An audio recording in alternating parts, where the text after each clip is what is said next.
Tetesi za soka ya Ulaya Jumatatu. Klabu ya Tottenham imefanya jaribio la awali la kumsajili mshambuliaji wa Galatasaray Victor Osimhen kwa dau la hadi pauni milioni 55, lakini mabingwa hao wa Uturuki wanataka pauni 65 kwa mchezaji huyo wa Nigeria. Kiungo wa Newcastle na Brazil Bruno Guimaraes anatarajiwa kufanya vipimo vya kiafya katika klabu ya Arsenal katika dili lenye thamani ya karibu pauni milioni 80.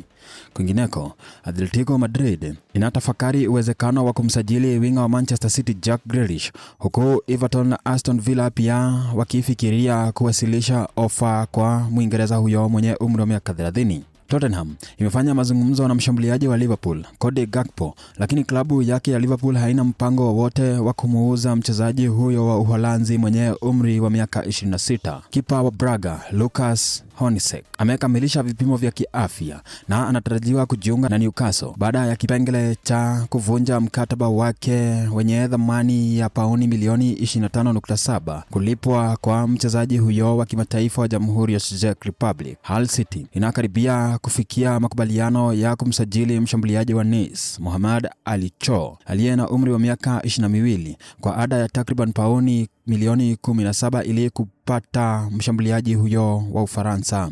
Hull City pia iko katika mbio za kumsajili beki wa Austria Lucas Harlington ambaye ana miaka 18 kutoka klabu ya MLS ya Colorado Rapids kwa pauni milioni 17. Wachezaji wawili wa Real Madrid, Gonzalo Garcia na Garcia Palacio, ambao wana miaka 22 na 21 mtawalia, wamefanyiwa vipimo vya kiafya katika klabu ya Fulham kufuatia makubaliano ya uhamisho wa kudumu kwa mshambuliaji na kiungo hao wawili wa Hispania. Hull City inatarajiwa kumenyana na Rangers na Cardiff City katika kinyang'anyiro cha kumsajili kiungo wa Norway Jens Hatterdal ambaye ana miaka 20 kutoka Tromsø. Na hizo ndizo tetesi za hivi leo. Asante sana kwa kuitazama video hii. Ningekuomba ujisajili katika kituo hiki kwa njia ya kusubscribe ili kila wakati video kama hii itakapokuwa inatokea uwe wa kwanza kujulishwa. Asante na kwaheri. Kwa sasa tupatane hapo kesho.